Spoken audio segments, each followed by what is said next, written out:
মানুষের সত্যিকারের আশ্রয় যদি কেউ থাকে সেটা তার খোদা। ওখানে যদি সম্পর্ক মজবুত হয়, আমার মনে হয় না, হ্যাঁ মাঝে মধ্যে হয়তো মনে হতে পারে আহারে একটু শপিং এ গেলে ভালো হইতো কেউ গেলে, কিন্তু ওইটুকুই, মানে এটা খুবই সারফেস লেভেলে। ভিতরটা কখনো আপনার খালি হবে না, ভিতরটা কখনো আপনার ভ্যাকিউম হয়ে যাবে না। আপনাকে পুরোপুরি ফুলফিলড করে রাখতে পারেন একমাত্র আপনার খোদা, যদি তার সাথে আপনার সম্পর্ক হয়। এর বাইরে আপনি পার্টনারের কথা বলেন, আর ভাই বোনের কথা বলেন, আর আত্মীয় স্বজনের কথা বলেন, মধ্যজীবনও তো পার হলো কিবরিয়া, ঝুটা। এক্স্যাক্টলি, মানে ওকে ফাইন, আমি কোনো মন্তব্য করতে চাই না, বাট আফসোসের জায়গাটা বোধহয় আপনার চেয়ে মানুষেরই বেশি। হ্যাঁ মানুষ খুব, কারণ আমার মজা লাগে কি, আমরা কিন্তু প্রত্যেকে যার যার জীবন যাপন করি। আমি কখনো জানবো না আপনার জীবন কি, এক্স্যাক্টলি, আর আপনি কখনো জানবেন না আমার জীবন কি। আরেকটা মিথ্যা বাবলে আমরা বাস করি, সেটা হচ্ছে ফেসবুক।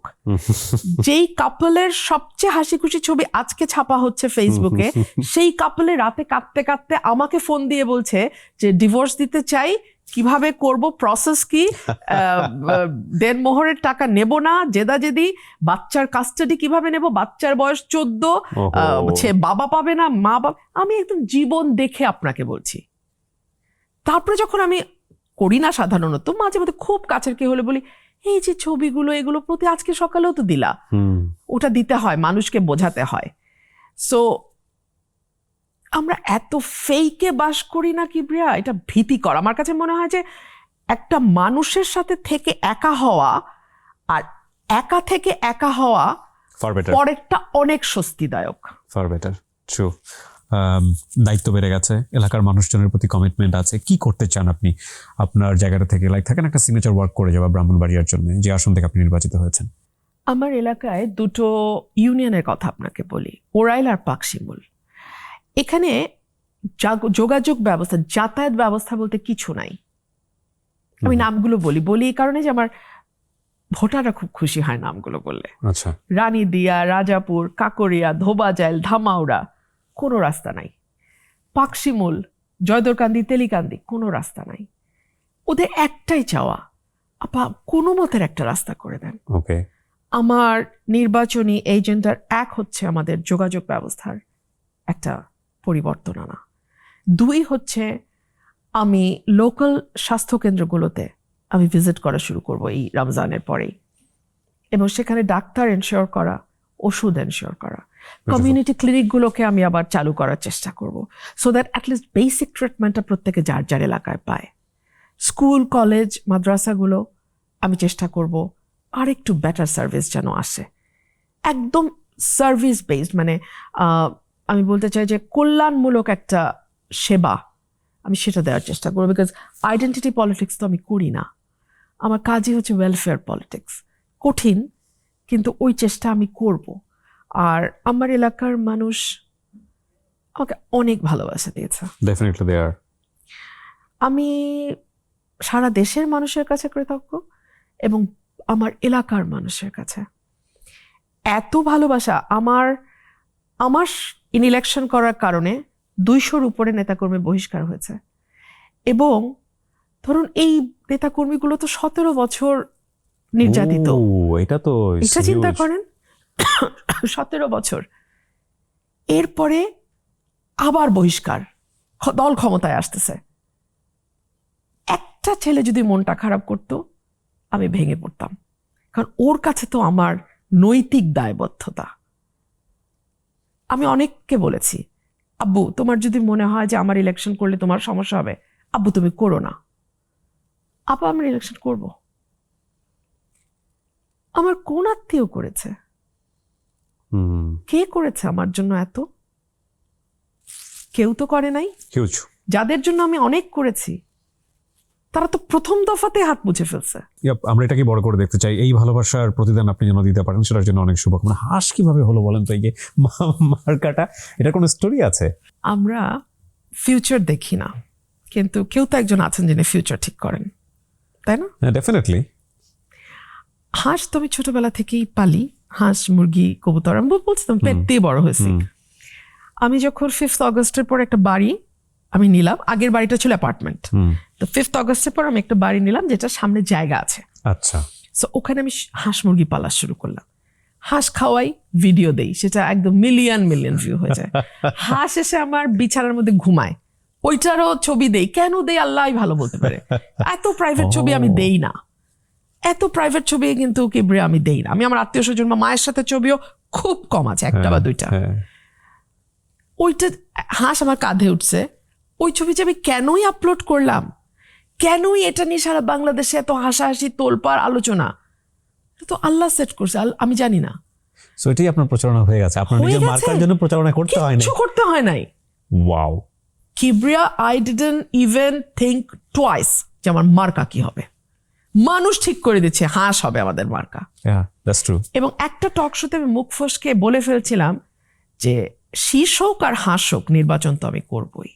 নাসিরউদ্দিন পাটোয়ারিকে ইন্টারভিউ করেছিলাম, তো শাপলা কলি মার্কা নিয়ে ওদের যে ফাইট, এবং কিছু কিছু ফাইট তো ফেক ফাইট ছিল। ও বলছিল যে এটা আলটিমেটলি প্রচারণার জায়গাটাতে মানুষের মাথায় ঢুকে দেওয়া, যে শাপলা কলি আলটিমেটলি আমাদের মার্কা। সেখানে ওই যে বারবার ইলেকশন কমিশনে দেওয়া দিচ্ছে না, এই জিনিসগুলো কাওয়াজগুলো তৈরি করে। তার মানে চিন্তা করে দেখেন যে একটা মার্কাকে এস্টাবলিশ করার জন্য কত রকমের ফাইট লাগে, আর সেখানে রুবিন ফারহানার হাঁস কোনো ফাইটই লাগেনি, ফাইটের আগেই উইন করে গেছে। Beautiful, beautiful. আপনার মা কি বোঝেন যে বিষয়গুলো যে মেয়ে উইন করে এসছে? আমার মা আমার লড়াইটা ব্যাপারে জানেন না। এই লড়াই না কিবরিয়া, আপনি জানেন আমার একটা দীর্ঘ লড়াই আছে, আমার পরিবারকে নিয়ে আমার একটা দীর্ঘ সংগ্রাম আছে। আমার মা জানেন না, এবং এই জন্য আমি আল্লাহর কাছে অনেক কৃতজ্ঞ। ওনার মেয়ের এই কষ্ট ওনাকে ভেঙে দিত, আমার মাকে একেবারে ভেঙে দিত। আমার জীবনের গত 12-13 বছরের সংগ্রাম, তার আগের সংগ্রাম উনি দেখেছেন, কিন্তু লাস্ট 10-15 ইয়ার্সের যেই সংগ্রাম, এটা যদি উনি দেখতেন উনি আঘাত পেতেন। আল্লাহর দরবারে হাজার শুকর, আল্লাহ ওনাকে কিছুই বুঝতে দেন নাই। আমরা দোয়া করি ওনার জন্য, ওনার সুস্থতার জন্য, এবং আপনার জন্য তো ডেফিনেটলি ব্রাহ্মণবাড়িয়াবাসীর পক্ষ থেকে অনেক অনেক বেশি শুভকামনা থাকবে যে আপনি এই দেশের মানুষের জন্য হয়ে কাজ করেন। ব্রাহ্মণবাড়িয়ার তো ডেফিনেটলি পুরো দেশের হয়ে যেন আপনি কাজ করতে পারেন। আমি একেবারে ব্যক্তিগত অনুভূতির জায়গা থেকে আরেকটা বিষয় জানতে চাই, বিশেষ করে বাংলাদেশের নারী স্বাধীনতা বা নারী অধিকার নিয়ে একটা মানবিক বা একটা মনুষ্য জীবন যাপনের জায়গাটাতে একটা নারীর আসলে বিভিন্ন রকমের ফাইট করতে হয়, বিভিন্ন স্টেপ পার হতে হয়। আপনি তাদের জন্য আসলে কি বলতে চান? আমি তাদের জন্য খুব পরিষ্কারভাবে বলি, আপনি আপনার নিজের কাছে সৎ থাকবেন।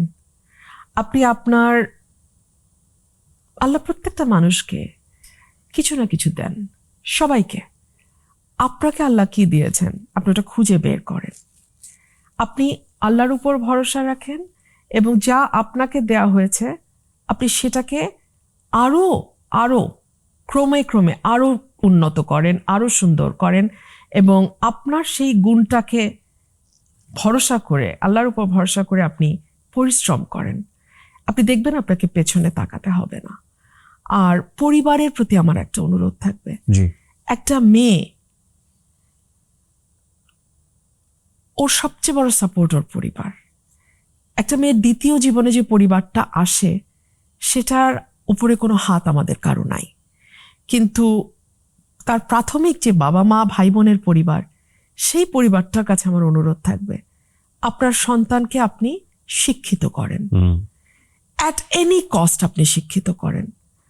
এবং আপনি যদি নিজের লাভ লোকসানও চিন্তা করেন, আমি বলবো যে একটা মেয়ের পিছনে ইনভেস্টমেন্ট কখনো বৃথা যায় না। ছেলে বাবা মাকে দেখতেও পারে, নাও পারে, মেয়ে না শত কষ্টের মধ্যেও তার সর্বোচ্চটা দিয়ে চেষ্টা করে বাবা মার পাশে থাকার, এটা প্রমাণিত। এবং হাদিসে বলে যে কন্যা সন্তান যখন একটা পরিবারে আসে, আল্লাহ তার রিজিকের পুরো প্ল্যানটাই বদলে দেন। সো আপনার কন্যা সন্তানকে আত্মবিশ্বাসী করে গড়ে তোলেন, এটার কোনো বিকল্প নাই। কেন একটা মেয়ে ভাববে যে সংসারটা না করতে পারলে ওকে সুইসাইড করতে হবে? এটা কেন ভাববে একটা মেয়ে? কেন আপনি সেই ছায়াটা হতে পারলেন না? এটা তো বাবা মার ব্যর্থতা।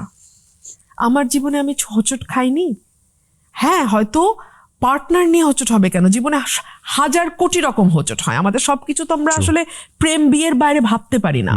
আমাদের প্রত্যেকের জীবনে তো হাজার রকম ফাইট থাকে। এই ফাইটগুলোতে না আমার শক্তি আমার বাবা মা ছিলেন। তারা যখন সুস্থ ছিলেন তখনও শক্তি ছিলেন, তারা যখন বিছানায় ছিলেন তখনও শক্তি হয়েছিলেন। সো এই বিশ্বাসটাই, শক্তিটা আপনার সন্তানকে দেবার দায়িত্বটা আপনার। আমি একেবারে শেষের দিকে চলে এসেছি, যাদের কথাগুলো একটু হলো আমার মনে হয় বলা উচিত, বিশেষ করে নতুন যারা আসলেন সংসদে, যারা কখনো চিন্তাই করেননি সংসদে আসবেন, তারা চলে এসছেন, এবং শুধু চলে এসছেন তাই না, তাদের একটা বিশাল জনপ্রিয়তা আছে আমরা যেটা দেখতে পাচ্ছি। তাদের জন্য আপনার কোনো পরামর্শ থাকবে? কারণ তাদের তো আসলে দীর্ঘ রাজনৈতিক পথে চলার অভিজ্ঞতা নাই। তারা এক ধরনের কোয়ালিশনে গিয়েছেন যেটা দ্বারা তাদের দলেরই কেউ অনেক বেশি আপসেট হয়েছেন। অনেক মানুষই মনে করেছেন এটা ঠিক হয়নি, বা অনেকেই মনে করছেন এটা ঠিক আছে। তো সেই জায়গা থেকে তাদের জায়গা নিয়ে আপনার কিছু বলা বা পরামর্শ যদি আপনি কিছু বলতে চান। আমি এটুকুই বলবো যে রাজনীতিতে না এখন অনেস্টির খুব অভাব। মানুষ ওই অনেস্টিটুকু দেখতে চায়। এই যে আমার নির্বাচনটা, আমি কিন্তু আমার এলাকার মানুষ শুধু দেখেছে আপা যা বলে তাই করে, আপা আমাদের কথা বলে, আপা চাইলে হয়তো একটা আপা তো সহজ পথ নিতে পারতো, কিন্তু আপা আমাদের জন্য নেয় নাই। মানুষ কিন্তু এগুলো বোঝে। আমরা মনে করি মানুষ বোঝে না, মানুষ আমাদের চেয়ে আরো অনেক ভালো বোঝে।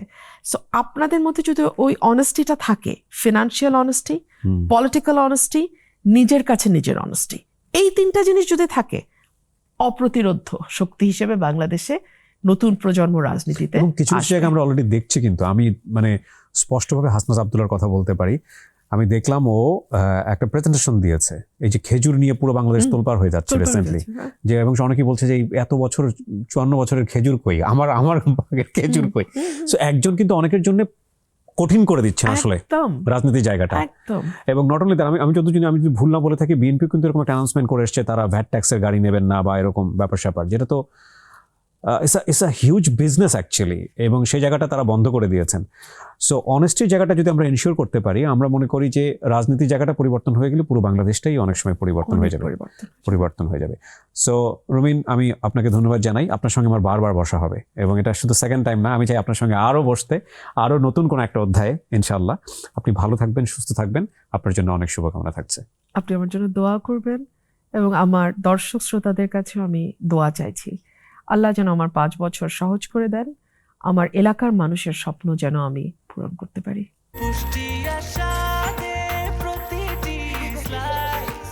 ব্রেকফাস্ট, টিফিন কিংবা স্ন্যাক টাইমে মজাদার আয়োজন মানে অল টাইম ব্রেড।